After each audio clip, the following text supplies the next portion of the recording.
বন্ধুরা এই মুহূর্তে সম্পূর্ণ নতুন আরেকটি ভিডিওতে আপনাদেরকে জানাই স্বাগত। এবারে আপনারা দেখতে পাচ্ছেন বাংলা আবাস যোজনা, মানে বাংলা আবাস যোজনা, যেটা বাংলায় আপনারা আবাস যোজনা ঘরের টাকা পাবেন। সেই ঘরের টাকা পাওয়ার জন্যই এই আবেদনপত্রে আপনাদেরকে আবেদন করতে লাগবে। তাহলে প্রত্যেকে কিন্তু আবেদন করলেই ঘরের জন্য টাকা পেয়ে যাবেন 1,20,000 টাকা। এমনটা বারবার কিন্তু আপনারা আপডেট শুনতে পেরেছিলেন। এবং এই যে আবেদনপত্র, এই আবেদনপত্রে কিন্তু তেমনটা স্পষ্ট বলা হয়েছে পশ্চিমবঙ্গ সরকার বাংলা আবাস যোজনা আবেদনপত্র এখানে সমস্যাই রয়েছে। তো আমরা ভিডিওর ফুল দেখব যে কিভাবে আপনারা এই ফর্মটি পাবেন এবং কিভাবে ফিল আপ করবেন, কি কি ডকুমেন্ট লাগবে এবং আপনারা কোথায় জমা করবেন, সেই সমস্ত বিষয়গুলি দেখাবো। তার আগে আরেকটি আপনাদেরকে প্রমাণ দেখাই। কিছুদিন আগে আমরা একটি ভিডিও বানিয়েছিলাম এবং আপনাদেরকে জানিয়ে দিয়েছিলাম যে আবাসের টাকা দিতে এবারে নয়া পোর্টাল তৈরি করছে রাজ্য সরকার, অর্থাৎ কেন্দ্র সরকারের যে প্রধানমন্ত্রী আবাস যোজনা যে নামে আপনারা ঘরের টাকাগুলো পাবেন বলেই আপনারা 11 লক্ষ নামের লিস্টে আপনাদের নাম আসছিল। তো সেই সমস্ত আবাস যোজনা প্রকল্পের প্রাপকরা যে টাকা পাবেন, তো তাদের নাম কিন্তু আবাস প্লাস যোজনার জন্য বা আপনার প্রধানমন্ত্রী আবাস যোজনায় যে নাম ছিল তাই বলে আপনার সেইখানে গিয়ে যে আপনার লিস্ট দেখবেন এমনটা কিন্তু না। এর জন্য বাংলায় কিন্তু নতুন করে পোর্টাল চালু করা হচ্ছে। এই পোর্টাল চালু করার কাজ ইতিমধ্যে শুরু করেছে। এই নিয়ে আমরা গত একটি ভিডিওতে আপনাদেরকে জানিয়েছিলাম। তবু আপনারা যারা নতুন রয়েছেন ভিডিওটি আরেকবার প্রথম থেকে শেষ দেখুন, তাহলে বিষয়টি আপনাদের সামনে ক্লিয়ার হয়ে যাবে এবং আপনারা সমস্তটাই বুঝতে পারবেন কারা টাকা পাবেন কারা পাবেন না, পাশাপাশি আবেদন করলে কতদিনের মধ্যে টাকা পেতে পারে এই নিয়ে আমরা পরের ধাপে যাচ্ছি। দেখুন এখানে বলা হয়েছে কেন্দ্র টাকা না দিলে আবাস যোজনার 11 লক্ষ উপভোক্তার বাড়ি তৈরির টাকা দেবে নবান্ন। বাজেটেই কথা জানিয়ে দিয়েছিল রাজ্য। তো যখন বাজেট পেশ হয়েছিল তখন কিন্তু আমরা লাইভ দেখাচ্ছিলাম আপনাদেরকে যে 11 লক্ষ বাড়ি তৈরির যে টাকা, সেই টাকা যদি আগামী 2 মাস, তখন কিন্তু বলেছিল আগামী 2 মাসের মধ্যে টাকা না দিলে তখন রাজ্য সরকার দেবে। আর এবারে নির্ধারিত টাইম কিন্তু বেঁধে দেওয়া হয়েছে। তো সেই অনুযায়ী 11 লক্ষ বাড়ি তৈরির টাকা কিন্তু নবান্ন দেবে। এখানে বলা হচ্ছে 100 দিনের কাজের পাশাপাশি আবাস যোজনায়ও বাংলার প্রতি কেন্দ্রের বঞ্চনা লোকসভা নির্বাচনে বিজেপির বিরুদ্ধে তৃণমূলের প্রচারের অন্যতম হাতিয়ার। প্রতিটি নির্বাচনী সভায় আবাস যোজনা নিয়ে ঝড় তুলছেন তৃণমূল সুপ্রিমো মমতা বন্দ্যোপাধ্যায়। এই নিয়ে যারা আমাদের লাইভ ভিডিওগুলো দেখেন তারা অবশ্যই বুঝতে পারেন যে আবাস যোজনা নিয়ে এবারে কিন্তু তুমুল ঝড় উঠছে প্রায় প্রতিটি দলের ক্ষেত্রেই। এখানে কিন্তু বলাই দেওয়া হয়েছে যে একই সঙ্গে মানুষের কাছে পৌঁছে দিচ্ছেন বাড়ি তৈরির গ্যারান্টি।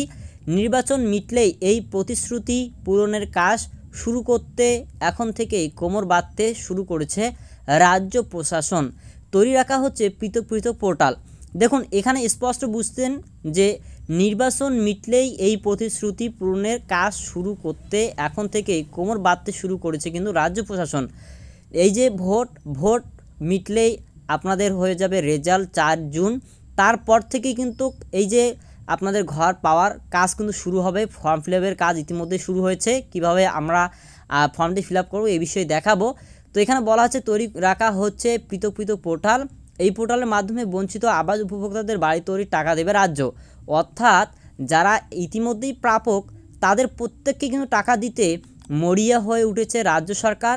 এবং তেমনটাই কিন্তু বলা হয়েছে যে সমস্ত বঞ্চিত আবাস উপভোক্তা রয়েছেন তাদেরকে কিন্তু টাকা দেবে রাজ্য সরকার। এক আধিকারিক জানান এই প্রকল্প পূর্ব ঘোষিত, ফলে নির্বাচনের সময় প্রস্তুতির কাজ চালাতে কোনো বাধা নেই। অনেকে প্রশ্ন করতে পারেন যে ইতিমধ্যে কিন্তু এর আগে যখন ঝড় হয়েছিল, আপনারা জানেন কিছুদিন আগে ঝড় হয়ে গেল কুচবিহার, জলপাইগুড়ি, আলিপুরদুয়ার, তাতে কিন্তু নির্বাচন কমিশনের যে আদেশ বা নির্দেশ ছাড়া ঘর দিতে পারতো না বা টাকা দিতে পারতো না, এই নিয়ে একটি কিন্তু ঝামেলা হয়েছিল। তো যেহেতু এটা পূর্ব ঘোষিত সেই অনুযায়ী কিন্তু ঘর দেওয়া নিয়ে কোনো বাধা বর্তমানে নেই। আপাতত ভিতরে ভিতরে অনেক কাজ হচ্ছে পঞ্চায়েতগুলিতে, যে পঞ্চায়েতগুলিতে চালু রয়েছে। এখানে বলা হচ্ছে এখন পোর্টাল থেকে শুরু করে অন্যান্য প্রয়োজনীয় পরিকাঠামো তৈরির কাজ সেরে রাখা হচ্ছে। ভোট মিটলেই যাতে কাজ শুরু করে দিতে পারা যায় তার জন্য প্রস্তুতি সেরে রাখছে সরকার। তো বুঝতেই পারলেন ভোটের পরে কিন্তু আমরা আপনাদেরকে তোড়জোড় করে ভিডিও দেবো যখন যেটা আপডেট আসবে। এখানে কিন্তু তেমনটাই দেখতে পারলেন ভোট মিটলেই কিন্তু এই নিয়ে তোড়ক জমে কিন্তু কাজ শুরু হবে। তো এখানে বলা হয়েছে দেখুন 2022 সালের ডিসেম্বর মাসে কেন্দ্র 11 লক্ষ বাড়ি তৈরির প্রশাসনিক সম্মতি দেওয়ায় রাজ্যব্যাপী উপভোক্তাদের যাচাই পর্ব চালায় পঞ্চায়েত দপ্তর। তখনই তৈরি হয় চূড়ান্ত তালিকা। তাহলে তালিকাভুক্ত উপভোক্তাদের অ্যাকাউন্টে টাকা পাঠানো ছাড়া ভোট মিটলে আর নতুন কি কাজ থাকতে পারে রাজ্য সরকারের? সূত্রের খবর। এখানে কিন্তু একটি প্রশ্ন উঠছে, যে সমস্ত উপভোক্তারা ইতিমধ্যে 11 লক্ষ বাড়ি পাবেন বলে নাম উঠেছিল তারা ছাড়া কি আরও নতুন করে কি তালিকায় নাম উঠতে পারে, এই নিয়ে কিন্তু প্রশ্ন থাকছে। এখানে দেখুন স্পষ্ট বলা হয়েছে যে তাহলে তালিকাভুক্ত উপভোক্তাদের অ্যাকাউন্টে টাকা পাঠানো ছাড়া ভোট মিটলে আর নতুন কি কাজ থাকতে পারে রাজ্য সরকারের। সূত্রের খবর, টাকা দেওয়ার আগে ফের একবার উপভোক্তাদের বর্তমান পরিস্থিতি যাচাই করে নেওয়া হবে। অর্থাৎ যারা 11 লক্ষ বাড়ি তৈরির জন্য টাকা পেয়ে যাবেন বলেই আপনাদের লিস্টে নাম উঠেছিল, তারাই যে টাকা পাবেন এমনটা কিন্তু না। কেননা অনেকেরই কিন্তু উন্নতি হয়েছে, অর্থাৎ আপনারা নতুন করে কেউ নতুনভাবেই বাড়ি বানিয়ে নিয়েছেন, আবার অনেকেই কিন্তু মারা যেতে পারে, আবার অনেকে অন্যত্রে চলে যেতে পারে। মোট কথা সমস্তটাই আবারও কিন্তু পূর্বের ন্যায় আবারও কিন্তু তল্লাশি বা আপনার তদন্ত এবং সার্ভে করে দেখা হবে, তারপরে কিন্তু টাকা দেওয়া হবে। এবং তাতে যদি দেখা যায় নতুন উপভোক্তা আরও বাড়ছে, তাহলে কিন্তু সেখানে আবেদন নেওয়া হতে পারে। দেখুন এখানে বলা আছে টাকা দেওয়ার আগে ফের একবার উপভোক্তাদের বর্তমান পরিস্থিতি যাচাই করে নেওয়া হবে। শেষবার যাচাইয়ের পর কেটে গিয়েছে প্রায় 1.5 বছর। এই সময়কালে অনেকে টাকা পয়সা জোগাড় করে বাড়ি তৈরি করে ফেলেছেন, যেটা বললাম, অনেকে হয়তো অন্যত্র চলে গিয়েছেন। এসব দিক খতিয়ে দেখে তবেই টাকা ছাড়া হবে, যা যথেষ্ট সময় সাপেক্ষ। অর্থাৎ এটি একটু সময় নেবে, যেটা জুন মাসে যখন ফল রেজাল্ট হয়ে যাবে তারপরে জুলাই থেকে বা এর মাঝখানে শুরু করা হবে, এবং যা ডিসেম্বর মাস পর্যন্ত কিন্তু সময় নেবে, এবং তারপরে ডিসেম্বর দিকে প্রথম কিস্তি ছাড়বে বলে জানিয়েছে মমতা বন্দ্যোপাধ্যায়। এই নিয়ে আপনারা লাইভ ভিডিওগুলো দেখছেন। সূত্রের খবর, এই পোর্টালের কার্যকারিতা নিয়ে কয়েক দফা বৈঠকও সেরে ফেলেছেন পঞ্চায়েত দপ্তরের আধিকারিকরা। প্রশাসনিক মহলের ব্যাখ্যা, বর্তমানে মোদি মমতার গ্যারান্টি নিয়ে সরগরম রাজ্য রাজনীতি। সেক্ষেত্রে আবাসের টাকা দেওয়ার জন্য রাজ্য প্রশাসনের এই তৎপরতা যথেষ্ট গুরুত্বপূর্ণ। এই দিকে আমরা যাচ্ছি না, যেহেতু এই নিয়ে আমরা লেটেস্ট একটি ভিডিও বানিয়েছি, সেই ভিডিওটি ডেডিকেটেড হয়েছে, আপনারা দেখে নেবেন, তাহলে আরও ভালো বুঝতে পারবেন। আপনাদেরকে জানালাম এখান থেকে যে কারা কারা নতুন করে আবেদন করতে পারবেন কি না সে বিষয়টি, এবং যারা 11 লক্ষ নামের লিস্টে নাম আছে তারাও টাকা পাবেন কি না সেই বিষয়টি আবারও কিন্তু দেখা হবে। আবারও বলছি, তারপরে কিন্তু টাকা দেওয়া হবে। যাদের উন্নতি হয়েছে, নতুন করে ঘর বানিয়ে নিয়েছেন, তারা কিন্তু টাকা পাবেন না। এছাড়াও যারা নতুন করে ঘর পাওয়ার যোগ্য বলেও যদি বিবেচিত হয়, সেক্ষেত্রে কিন্তু পরের ধাপে দেখা হতে পারে। তো চলুন এবারে ফর্মটি দেখে নিচ্ছি কীভাবে ফিল আপ করবেন। ওয়ান স্ক্রিন আপনারা দেখতে পাচ্ছেন, government of West Bengal, Paschimbanga সরকার বাংলা আবাস যোজনা, যেহেতু বাংলায় দেওয়া হবে এর জন্য বাংলা আবাস যোজনা নাম দেওয়া হয়েছে। এবং অ্যাপ্লিকেশন ফর্ম এখানে আপনারা দেখতে পাচ্ছেন, পাসপোর্ট আকারে কিন্তু রঙিন ছবি এখানে লাগাতে লাগবে। এখানে দেখতে পাচ্ছেন সিরিয়াল নাম্বার দেওয়া রয়েছে। আবার বলা হয়েছে চিহ্নিত জায়গাগুলি অবশ্যই পূরণ করতে হবে। যে সমস্ত জায়গাগুলিতে এরকম স্টার মার্ক করা রয়েছে ওই জায়গাগুলি অবশ্যই আপনাকে ফিল আপ করতে হবে। এখানে application ID for office only বলছে, এটা আপনাকে করতে হবে না। এরপর বাংলা আবাস যোজনা প্রকল্পের জন্য আবেদনপত্র বলা হয়েছে পার্সোনাল ডিটেলস, আপনার ব্যক্তিগত তথ্য লিখতে লাগবে। এখানে আধার কার্ডের নাম্বার লিখবেন 12 সংখ্যার। এরপর বলা হচ্ছে আপনার নাম, প্রথম আপনাদের আপনাদের এখানে যে প্রথম নাম সেটা লিখবেন, তারপর মিডিল নাম লিখবেন। এরপর এখানে লাস্ট নেম মানে পদবি লিখবেন, আর যদি মিডিল নাম না থাকে তাহলে লিখবে না। যেমনটা রাম কুমার রয় যদি হয়, সেক্ষেত্রে রাম, এখানে কুমার, এখানে হচ্ছে রয়। একইভাবে এখানে মোবাইল নাম্বার লিখবেন, তারপর ইমেল আইডি থাকলে দিবেন, না থাকলে দিতে হবে না। এরপর জন্ম তারিখ এখানে আপনারা লিখবেন। ধরে নিন আপনার বয়স হচ্ছে 1/1/1990, সেক্ষেত্রে 01/01/1990। এরপর এখানে বলা হয়েছে যে 1/1/2021 তারিখ অনুযায়ী আপনার বয়স কত হচ্ছে সেই অনুযায়ী আপনাকে লিখতে লাগবে। তো আপনার ফরম্যাটে যেটা থাকবে সেই হিসেব করে আপনাকে এখানে ক্যালকুলেশন করে লিখতে লাগবে। এরপর বলা হচ্ছে ফার্স্ট নেম, প্রথম নাম, অর্থাৎ পিতার এখানে প্রথম নাম, মিডিল নাম, লাস্ট নেম, উপরে যেরকমটা এখানে লেখা রয়েছে ঠিক একই রকম সিস্টেমে।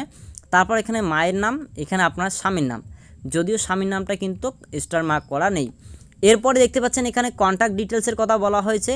তো আপনার এখানে কন্ট্যাক্ট ডিটেলস, অর্থাৎ আপনার এখানে রাজ্য থাকবে, আপনার জেলার নাম লিখবেন, থানার নাম লিখবেন, তারপর আপনার ব্লক বা মিউনিসিপ্যালিটি বা কর্পোরেশন যেখানে আপনি বসবাস করেন সেটা লিখবেন। এরপর গ্রাম পঞ্চায়েত বা ওয়ার্ডের নাম্বার বা নাম লিখবেন। এরপর এখানে ভিলেজ, টাউন, সিটি আপনি যেখানে বসবাস করেন, গ্রাম শহর সেটা লিখবেন। তারপর এখানে বাড়ির নাম্বার থাকলে লিখবেন। এরপর এখানে বলা হয়েছে পোস্ট অফিসের নাম লিখবেন, তারপর এখানে পিনকোড লিখবেন। এরপর ব্যাঙ্ক অ্যাকাউন্ট ডিটেলস আপনাকে লিখতে লাগবে, অর্থাৎ আপনার ব্যাঙ্ক যদি বরোদা হয়, ব্যাঙ্ক অফ বরোদা, আপনারা এখানে ব্যাঙ্ক অফ বরোদা লিখবেন। স্টেট ব্যাঙ্ক অফ ইন্ডিয়া থাকলে স্টেট ব্যাঙ্ক অফ ইন্ডিয়া লিখবেন। আপনার যে পাসবুক রয়েছে, যে ব্যাঙ্ক রয়েছে সেই ব্যাঙ্কের নাম লিখবেন। এরপর ব্যাঙ্ক ব্রাঞ্চ নেম, আপনার ব্যাঙ্কটি কোন ব্রাঞ্চের অন্তর্গত সেই ব্রাঞ্চের নাম লিখবেন। এরপর ব্যাঙ্ক অ্যাকাউন্ট নাম্বার লিখবেন। এরপর এখানে আইএফসি কোড লিখবেন। আর এই সমস্ত ডিটেলস আপনার পেয়ে যাবেন আপনার পাসবইয়ে। তো এরপর এখানে দেখতে পাচ্ছেন বলা হয়েছে সংযুক্ত নথির তালিকায় সব প্রত্যায়িত ফটোকপি সঠিক বাক্সে টিক দিন। তো আপনার এখানে যে সমস্ত ডকুমেন্টগুলো বা আপনার কাগজ লাগবে, সেই কাগজগুলো আপনাকে দিতে লাগবে। পাশাপাশি আপনারা জেরক্সের সঙ্গে কিন্তু নিজ স্বাক্ষর দিয়ে দেবেন।